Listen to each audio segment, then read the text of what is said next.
Okay, and now it's 9:30 here. Time to start KCIM Sports Rewind with Sports Director Jeff Blankman and Casey Miners.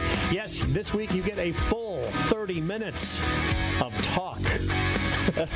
I'm a little disappointed. I thought we were wasting maybe 10 seconds of Alan Honlos' time today. No, just a couple seconds with the intro music, Okay. but I think you can, hey, it's Bad Authority. Not wasting your time with those guys. Yeah, no, absolutely. They're the house band They here, are. man. So where do we even want to start this morning with stuff? We got a new feature coming up. Breaking news. Well, hold on, the breaking news. Okay. That we're going to have a new feature, the top 5. Right. We're going to debut it this week. We're going to continue it next week, and whenever we feel like we need to have it in the show, we're going to bring you our top 5 of that week. Yes. And we don't know. You won't know what the subject matter is until we announce that. And do you have your least favorite sports person of the week? I do. Okay. I do have that coming up. Casey here in and I look forward to that. We actually talk about it. We look forward to that every week. Also, what do we have coming up? I don't know. I thought, trivia question. Got a trivia question. Oh, yeah. Okay. Should we start there? Yeah, we can. That way I have like a full 30 minutes to think. All right. So this is a tricky one. Okay. This one honestly is going to require. My mind is on Casey to get this one. Okay. You realize that both of us are still sleeping, right? Yeah, pretty much. The NHL announced they're going to Salt Lake City. Okay. They're going to put a team in Salt Lake City. So that'll mean that Salt Lake City has 2 in the Big 4, 2 teams. Like they have a hockey team, they have a basketball team. They just need a baseball team and a football team, and they'll round it out. So they have 2 of the Big 4 sports. There's only Utah will soon have. Okay, I'm getting all mixed up on my question here. Okay. They're leaving 2 states with just 1 team in the Big 4. There's 2 states with just 1 team in the Big 4, meaning football, basketball, baseball, hockey. Okay. Only 2 states that have 1 team.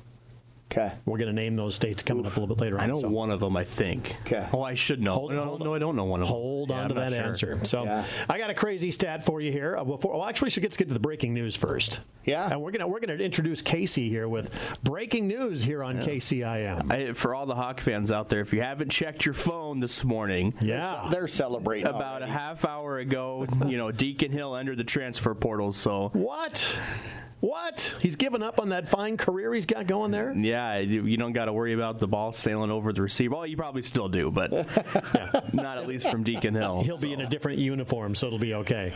Yeah, same discussion that we had back in the football season. It's either been the offensive coordinator or the quarterback. It's never been the system.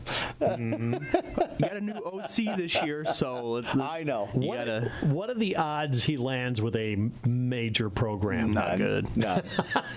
I didn't even pause on I don't even know if I'm assuming an FCS school will look at him, but I don't even know if it'll be a big time FCS school. Yeah, I don't think it will. Yeah. Not with the way he threw the football last year. It would be hard to see. Maybe a big time FCS if they're looking for a backup. Mm-hmm. I doubt even that. But I can't imagine, and maybe if it's a school that relies completely on the run game and they're going to put him in as the quarterback and just run him on a regular basis. Iowa was the only FBS school to give him an offer when he entered the transfer portal last go around. So, yep. That's crazy. Yeah, where's he going to go? How many kids enter the portal and never play again? A lot. Probably a lot. A lot. Yeah. Well, there was just a discussion yesterday and some articles that. It's getting to the point now where so many teams are over the 85 scholarship limit that you're getting here with a lot of the guys that are jumping into the portal here at the springtime are being told you aren't going to play here, go, get out, type of a thing. Well, if everybody else is over that 85 limit, who's going to sign them? Nobody. It's going to be the kid from Colorado, the 5-star cornerback that entered the portal. He'll get picked up. You're going to have the elite guys that enter the portal, but I think anybody that's not an elite guy that goes into the portal at this time of the year probably going to have a really difficult time getting picked up. And there's been a lot of talks the last couple of weeks of Lincoln Keenholz, the kid from Ohio State that started the Cotton Bowl for him. Yeah. He's buried on the depth chart right now, with transfers that have come into Ohio State and plus this current class. So there's been talk about him entering the portal and ties with Iowa because Iowa was tied to him coming out of high school in South Dakota. So it'll be interesting to see what happens, but he hasn't officially entered the portal, so who knows? Yeah, and they have till May 1st, if I remember correctly. Yeah. Yep. So, by the way, Tony Jansen just sent me a text that said Deacon Hill will sign with Nebraska. There you go. You're national champion quarterback right there. We can always use a fullback to run over Will Sapp. Well, no kidding. Mr. Sapp and score that game-winning national championship touchdown. Yeah. So if anybody signs him, it's not going to be as a quarterback. They're going to say we want you as a fullback. Probably a Power 5 school. I mean, that's what I would do. Yeah. But you're entering the portal coming off a horrendous year where you were kind of dead last in offense and all of this stuff. Where do you think you're going? Well, that's what just shocks me. And that's kind of what I wonder if Kirk came to him and was like, hey, because Mauricio, I can't say his last name, but the kid that was our third string quarterback last year outperformed him at it wasn't our spring game, but it was our spring practice that we had last weekend. And so I'm assuming that the coaching staff went to him and was like, hey, we're going to try to get a quarterback out of the portal, and plus you probably moved to the 3. So he was like, well, what do I do now? Right.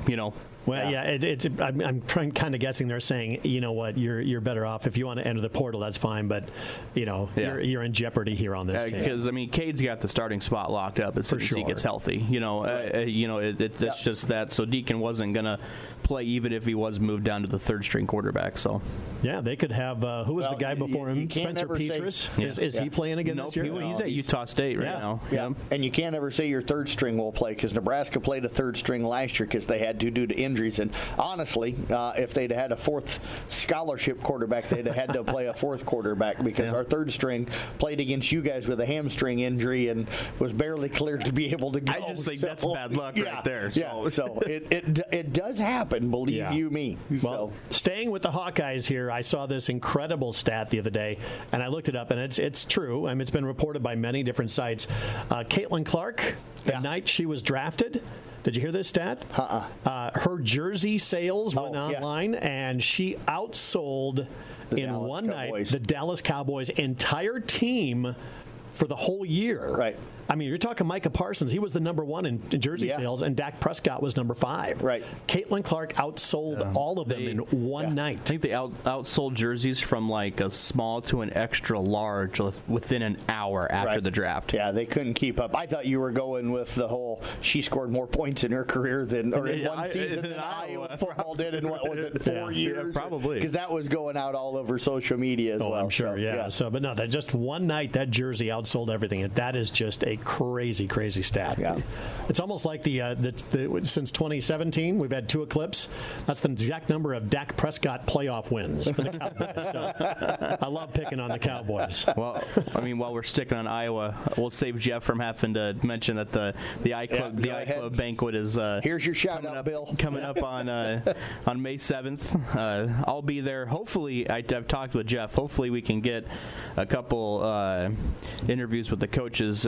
We have Ty Nissen currently there from Carroll and DJ going there to play, so I think it'd be cool if we got a couple comments from Coach Ferentz about both of those guys and how Ty did in their spring practice and kind of his thoughts on DJ. So and maybe we'll be real lucky. Maybe Ty will be back, and as a diehard Hawkeye fan, maybe he'll be over there, and we can squeeze a minute or two, or you can squeeze a minute or two with him as well. So. Well, I'll tell you what. I'll get there at probably 5:30 when the social's going on. Interview Kirk Ferentz, and after that, I'm becoming a Hawk fan. So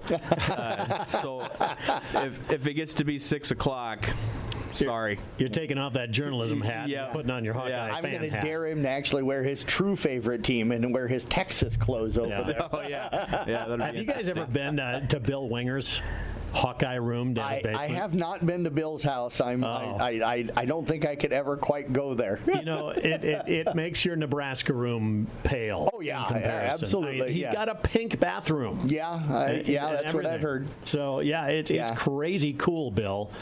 You need to invite us all over sometime so Blankman can enjoy a nice. My feet still haven't recovered from having to go down to the Hawkeye Tennis Complex to cover a girls' tennis state a few years ago. There's still, the skin still trying to heal. I don't think that I can handle it. So if anybody's interested to go, I think it's $30. $30 per person. Ticket. $15 if it's 7th graders or under. Yeah, and just contact Bill or Jeff Kaler if you got their numbers. And it's May 2nd, correct? May 7th. It's in Arcadia at the Legion Hall. Yep. So and they do a great job. It is by far the largest Hawkeye banquet in the entire state, probably in the entire country. For sure in the state. Right. I know that what all the money that they raise with ticket sales, and then they're, really helps a lot with the athletic department. Well, when you got the two biggest Hawkeye fans probably in the state leading up your I Club, it's going to be that way. Mm-hmm. Yeah. So sad but true. What else we got? We got our trivia question out of the way. Least favorite sports person of the week. Are you ready for this? My least favorite sports person was, and Jean Ludwig was in the running because I don't have my sweatshirt. You still haven't gotten the sweatshirt? Yeah. She's still runner-up this week, however. So NFL draft is coming up on Thursday night. Okay. Which we'd figure out where Cooper DeJean is going to be going there. But first round somewhere. I am really despising this week every draft analyst out there. Okay. Everybody. I'm waiting to find out what the Vikings do. They have two first-round picks. Are they going to trade up to get number 3 in Drake May, or what are they going to do? Everybody's got their own opinion. I wish they would just politely shut up. Stop it. I mean, just quit talking about it. Yeah, how often are they actually accurate? I know. What's the percentage of how often they actually get? I mean, sometimes they're going to get that first draft pick correct, and it's hard. I mean, what they're trying to do is not easy, but they talk like they know everything. They talk like they have all the answers. See, that's just it, and they have no clue. Right. They have no clue there because those teams are not telling them what they're doing. Yeah, they might have some insight with somebody within the each of the franchises, but it's not like they know 100%. I could live the rest of my life without ever hearing the two words mock draft. Who cares?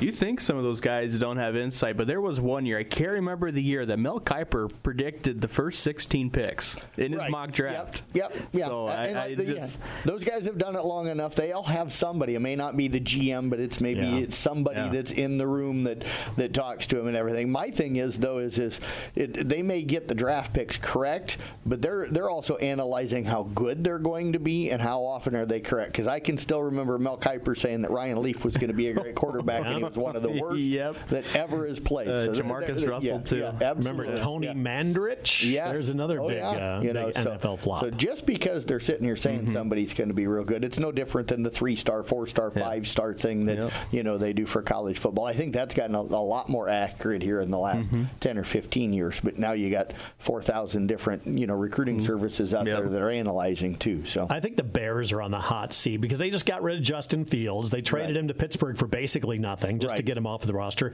to clear room for Caleb Williams. Yep. Is Caleb Williams going to be what they think he is? I mean, can he live up to all that hype? Watching him play at Oklahoma and watching him play at USC, I would be surprised. That's just, and obviously that's us doing the same thing that these guys are doing. I'd be surprised if he wasn't, not saying he's going to be a Hall of Fame quarterback, but isn't a consistently good starting quarterback in the NFL. Yeah, I haven't watched him enough, and I have not either. So I'm not gonna throw anything out because I honestly don't know. It'll be interesting to see where Cooper DeJean lands. I mean, he's going to go in the first round, but you don't hear talk of him in the upper half of the first round. It's going to be the back half of the first round. When he first declared, he was way high up on the board, but since then it's been quarterback and receiver crazy. Right. And I say this is the deepest quarterback draft, maybe, or not quarterback, wide receiver draft, and maybe the deepest offensive draft ever. They say the first 10 picks could be offensive players, and that's never happened before. Right. Yeah, between tackles, receivers, and quarterbacks. That's where it's coming from. So anyway, it'll be fun. Thursday night is the draft, and it's in Detroit. So that should be interesting too. Yeah, and it's like I don't mind seeing Detroit get good. I don't want them to be that good, but I forget you're a Vikings fan, so they're in your division, and it's killing me not knowing KOC and Kwesi Adolfo-Mensah, the GM,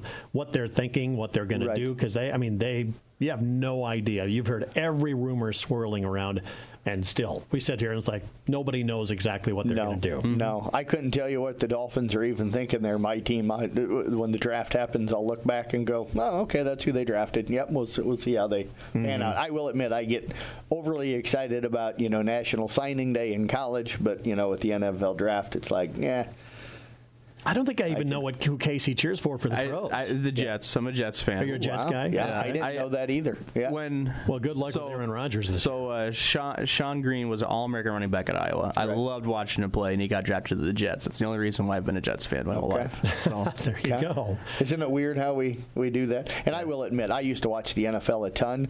Now I'm at tournaments on Saturdays during the college football season, so I DVR about 6 or 7 college football games on Saturday, and then I sit home on Sunday and watch I couldn't do college that. football games. I couldn't do that. If I knew the score and how the final played out, I could not DVR and go back and watch that. Oh, I can. I cannot do that. I can watch college football all the time. It just ruined it for me because I know how the outcome, how the ending and what the outcome was. But it's still the journey of how did it get to that. That's the fun part. Only the sick people do that, Casey. I could not do that. The sickest of the sick will go back and watch a game where they know the final score. Especially if my team played bad. No, I couldn't do it.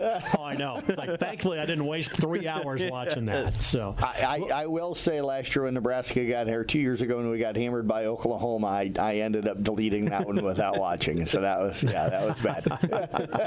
KCIM Sports Rewind, and we're going to be back with more coming up. As the athletes at your house prepare for hard work and fun of the season, remember that St. Anthony Rehab Services provides physical therapy for any sports injury that may sideline your member of the team. Sports injuries can plague kids of all ages and keep them from playing the sport they love. Athletes will be under the direct supervision of a certified and licensed healthcare professional in the newly renovated sports performance facility. If an injury is keeping your athlete out of the game, call St. Anthony Rehabilitation Services at 794-5000 for sports injury and treatment rehab. It is KCIM Sports Rewind, and Sports Director Jeff Blankman, Assistant Director Casey Miners, myself, John Ryan. Trivia question of the morning that we've been asking is Salt Lake City is going to get a hockey team. So they've got 2 of the big 4 sports there, basketball and hockey.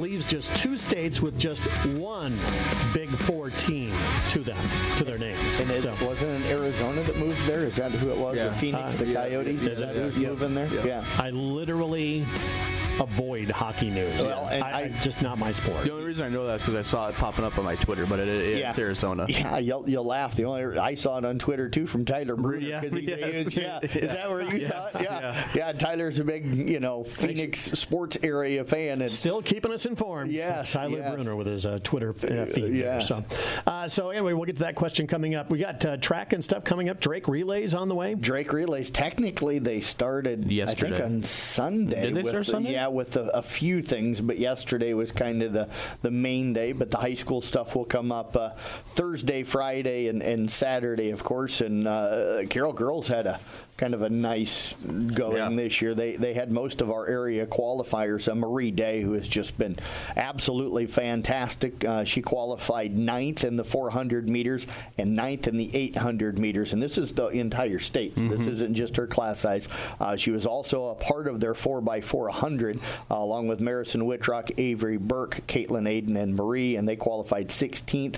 And then Emma Kuhlman, who's had a really good year throwing for the Tigers, she qualified 10th in the shot put, and Evan Adams of Kemper qualified in the discus. So Evan will throw Thursday at 2:30. Emma will throw Thursday at 3 o'clock, and then our runners are all going to be. Marie's going to have a busy day on Friday. So she runs in the 800 meters at 1:46 in the afternoon. She'll come back at 5:26 and run in the 400 meters, and then at 8:21 in the evening on Friday night, the 4x400 will go. So congratulations to those athletes. And I hope I haven't missed any schools that had any qualifiers, but I did have one area school reach out to me and told me about another school in our area that we cover that had some qualifiers. But we've got some Special Olympics kids that are going to be competing down there as well. Very cool. So, yes. So, ICAM Manning, their 4x100 unified team of Keegan Dill, Tristan Johns, Brian Lamp, and Emily Blankenship will be running. And from the Carroll Tigers, their 4x100 team will consist of Tyson Lundstrom, Madeline Farrell, Caden Clucky, and Sean Tidgren, all going to be down there. And both of the people that sent me the email said the kids are extremely excited to be able to go down and participate in the Drake Relay. So that's awesome. And again, if there's any other schools that I'm not aware of that have kids in the Special Olympics that are heading down there, please shoot me an email at jeff@carrollbroadcasting.com, and we'll get that information out as well. All right. Anything else on the local scene that we need to cover? Anything happened in the last week that noteworthy? Carroll and Kemper boys soccer game was really good last night. Yeah, it was. Scoreless until, 10:32, I think it was. Scoreless for almost 70 minutes. Yeah, and then Kemper Tension ended up building. Yeah. And then Kemper ended up getting the deflection tap in from Fletch Baiting. And Carson Canny had a nice shot, deflected by Tanner Heidoff in the goal, and it deflected right to Fletch, and Fletch kicked it in. Yeah, Sierra Pudence with another goals. hat trick last night. That's what, second of the week? Second on the year that I know of, but I think it's the second within the last couple weeks. Yeah, so, but she's been tearing things up a little bit, so and she gives credit to Casey here, because she said that every time he comes and covers them for us, that she seems to play well. I think the first time I covered him, she had 3 goals. I was there Friday, she had 2, and then there last night, she had 4, so... Yeah. You're going to be the team mascot. I guess, yeah. What are other headlines? Any other news and notes? Trying to think here off the top of my head.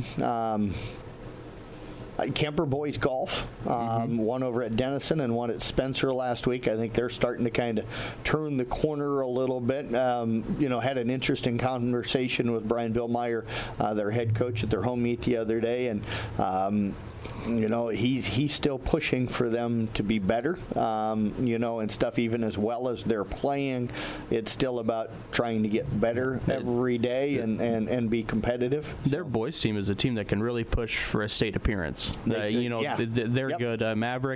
Maverick at the one, I don't think has, and if I'm wrong, has maybe lost 1 meet this year where he's finished runner-up. I think he was runner-up medalist one time. Otherwise, he's been medalist every time. Yeah, and it's been like a 1 over par or a par. He's shooting really good right now. He had a hole-in-one on 17 the other day when I was out there. Oh, yeah? I just missed it. So I try to, when I go out, you have 6 different golfers who scores could count. So and stuff. So I try to get around and follow each of the different groupings, for a couple of holes, just to see, in case, depending on who you have to interview. So I'm down watching the final grouping, and I'm like, okay, I'm going to watch them putt. I think they were on 15, if I remember right. And then I'm like, I'm going to go catch back up with the 1s and 2s, because they should be on 17, and then they'll play 18. So I'm walking from the 15 green up, and I'm 45 meters away in the trees, and all of a sudden I hear this loud roar, and I'm like, I missed something. And by the time I kind of started to jog a little bit, and as I got over there, Maverick's walking down and picks his ball out of the cup, and I'm like, was a minute away from getting to actually see it happen. So yeah. So, but first ever for him, first ever hole-in-one. So congratulations. I'm still waiting for my first birdie. Not this year, ever? No, I have never had a birdie playing golf. Really? No. Okay. I've had chances, but when I get on the green, sometimes I 4-putt that thing. Yeah, I'm with you. That's where my game is at. You've birdied a lot over the years, though, John. I've played with you. But I've also been horrendous at putting. So. Yes. I've thrown a snowman or 2 out there before. I tell you what, you get up there in the Breda golf course sometimes, man, those greens are windy, and that's just lightning fast on those greens sometimes. Yeah. So. Yeah, and I can't imagine. I think the whole story of this spring sports season is the wind. Yeah. Even more than the kind of cooler temperatures or the off and on showers. I don't know if rain we've had a night with no wind. Yeah, I think there was one night, if I remember right, where it was fairly decent. I'm talking, like 10, 15 mile an hour wind, but other than that, it's almost been a 30, 40 mile an hour wind. And I joked last night that it's one of those things where it's like we're going down to cover the Audubon track meet tonight, so we got like 5 or 6 local teams, both girls and boys, down there tonight. So we're going to go down and get some interviews and probably shoot some video and stuff. And it's like, yeah, nice calm out right now. You look at the forecast for 2-3 o'clock this afternoon, and my thing says wind is picking back up again. So right at the start of the track meet, we're going to get 30, 40 mile an hour winds again. That's northwest winds, too, by the way. So that's going to be chilly. So bring some warmer clothes. I'll remember to do that this time. Yesterday, I looked up the peak wind gust was 52 miles per hour. I believe it. And I believe it. Just driving home, and I was seeing farmers out in the field. You could tell exactly where they are when you were coming up, because they were just like a dirt cloud flying up everywhere they were at with those huge, strong winds. Yeah, I went down to the golf meeting in Coon yesterday before coming back to broadcast the soccer games, and like you, I knew they were out in the field. I will just say it was tough finding where the tractor was actually at, because there was so much dust going across the road that it was literally hard sometimes to see out into the fields to see where they were at. Yeah, it has been crazy windy here this whole spring. I agree with you. And I don't think it's going to die down anytime soon from what I'm looking at in weather forecasts. Yes, well, the only day that's not going to be windy is Wednesday. It was Wednesday, yeah. The only day where, this week we at least have high school sports tomorrow, because the Kemper girls and boys golf teams are at the CYO tournament tournament up in Fort Dodge tomorrow. So at least they'll get one round this year of 18 holes on a 940-mile-an-hour wind day then. Just hope it's not cold or it's not in the 50s. I think it's supposed to be pretty decent tomorrow in the 60s or something. Tomorrow, mid-60s or something like we'll that. take No that wind, this but that is time of the year. only day that doesn't have at least 30, 35 mile per hour winds. Yeah. It's just insane. So, welcome to spring in the Midwest. all right, you ready for the trivia question? We'll get this going here. What two states only have one Big Four team in them? Well, we'll give you the appropriate music here. Little Jeopardy theme here. I haven't even had time. I was thinking Nashville, but then I thought to myself, or Tennessee, but they have the Titans and they have the Predators. Yeah. We're going to sit here and for the whole time until you get it. Florida's got Florida's got a ton. I'm thinking somewhere up in the Northwest. And I think it's got to be a hockey team. Yeah. Is there a hockey team in Seattle? No. Yes. Okay. The Kraken. The Kraken. Oh. Yeah. Okay. So Washington would be one because they have the Mariners. Yeah. So Seattle or Washington is not one of them. They are not hockey teams. They are basketball teams. Basketball teams, yeah. Okay. They're basketball teams. So the state only has basketball teams. The state only has a basketball team. New Jersey considered with that? Because do they still have, I guess the Nets aren't housed there anymore. They're in Brooklyn. Yeah, so they don't have anything. So they don't have anything anymore. No, or they have the Devils, I think. That's right, the New Jersey Devils. They must have somebody else because they're not on this list. Well, unless they consider the Nets still in Jersey, but I they're can't not imagine because they're in Brooklyn. It's not Boston. Boston's not one of them, right? No, because the Patriots play in Foxborough's a suburb, right, of Boston, I think. Yeah. You're in the wrong part of the country. Okay. Is it out west? There's one out west. There's one out west. Yep.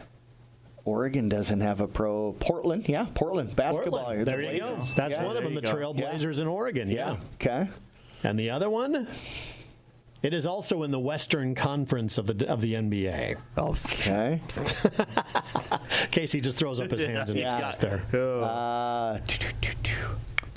You're going to kill me. It's going to kill you when I tell you the answer. It probably is. I'm trying to think here. Utah's not going to be it anymore, Oklahoma. right? No. Yeah, Oklahoma City. There you go. The Thunder. The Thunder. That's it. It is Oregon, and it is the Thunder, and that is it. So there you go. Your trivia question. How did we not know the number one seed in the Western Conference? Because I don't watch basketball. I don't watch NBA. I will tell you, though, that the NBA playoffs so far have been thrilling, good beat basketball. For all the people out there that scream and yell they don't play defense, they've locked it down in the playoffs and are playing really good basketball. The problem is the officiating has been horrid. Poor Nick Nurse and the 76ers feel like they've been hosed in 2 games. They're actually trying to call a timeout last night, from what I understand, and they did not get it. They were not allowed it. Nick was not happy. They filed a complaint with the NBA about both of the officiating in the first 2 games, and then you had the Lakers situation where D'Angelo Russell gets pretty much forearmed across the face while shooting a layup. They went back and reviewed it and said it wasn't a foul, and it's like, how is that not a foul? And then the Aaron Boone situation. Did you guys see that? No. Yeah, I read about it. Okay. The umpire throws him out of the game. Yes. Thinking that he said something. Yes. So I watched the video of it last night. It was about a 3-minute long thing. So it took a couple of minutes. But so he had been warned in the first inning not to say a word. So he's literally like chewing on his gum or spitting seeds or whatever, staring out into the outfield, not saying a word. And a guy directly behind him in the first row behind the bleacher the dugout literally starts screaming at the umpire, and the umpire doesn't even turn and look. Immediately, you're out, and Aaron kind of looks around for a second and goes, what? And he's like, and everybody in the dugout's like, no, it's this, I'm not going to say idiot, but this guy's sitting back here. And that guy's like, you could tell he's like, oh no, you know, and stuff. Yeah, I think he realized. But yeah, and then the umpire says, I don't care who said it, you're gone. You're responsible for it. Yeah, that's kind of like crazy. the spring training thing with JT Realmuto when he asked for the ball and the ump didn't give it to him right away, or JT moved his glove thinking that he had the ball and the ball dropped and the ump threw him out. And the umpire threw him out. Yeah. Yeah. There's some. And then, by the way, the doubleheader last night, they said maybe the best doubleheader they've seen in basketball in a long time. It was the Lakers Nuggets, the highlight, and then the Sixers Knicks in that first game. So, all right, we're going to do our top 5 here, and we need a little appropriate dramatic intro for this. Now on with the countdown. 5, 4, 3, 2, 1. All right, this is the Rewind Top 5. What is our subject matter of the day? Well, with this being our first one, we kind of just went off of who's playing well up to this point in the season. The top 5 athletes of the week. Just kind of based off, and we cut this list from, I think, 14? We were 14 or 15 when we're like, we probably have our top 5, so let's cut it. Now, we'll admit, we went back through team by team, sport by sport after that last night, going, okay, did we forget about anybody? You guys put real research into this. Yes, absolutely. So, but I'm going to let Casey read them off. They're right down there on the bottom, and 5 very, very deserving kids. And in no particular order. Right. This is just, the first 2 that came to our mind last night were the kind of 2. First 2, both of us, those were the first 2 we both had. And these were 2 that we thought that, deserved it 100%. Marie Day of Carroll and Evan Adams of Kemper in track. Both of those individuals have dominated, the races, or not, I would say races that Marie's been in, and then the discus for Evan. He's finished first every meet, won it by, 15, 20 feet since then. It broke 2 school records this year. Marie for I think individually sitting outside the top 10 in the 400 and the 800 in all the classes of track. I think within 3A she's top 5. So. Good for her. And then Chloe Judas of South Central Calhoun has ran really well this year. She gets on the list. Maverick Schwabe of Kemper. We talked about him. How great he's golfed this year. And then also Sierra Pudence of Kemper made the list with how she's just tore it up the last couple of weeks on the pitch. And it was not easy. That list could have been easily 15 kids long. Top 5. We don't put them in any order, and this is also just for fun. It's not for wagering people, so don't bet on the top 5. But I think we do to the top 5 best dressed coaches next week. Okay. Ken Massey's going to be on there wearing a suit and shorts. Shorts last night. A suit and shorts. The suit pants were shorts. They were literally like, I don't know if he cut them off himself. There wasn't strings hanging down or anything, or if he had them professionally made. But it was a suit with the pants being shorts. We might need photographic evidence of that. We have video. We shot video of the games last night. Right. So we do have probably. You can find him on the video. So. Suit shorts coming to your nearest sports video. Yeah, just mute the audio. You don't want to listen to Casey and I trying to call soccer. That is KCIM Sports Rewind for this week. Join us again next week, 9:30 in the morning.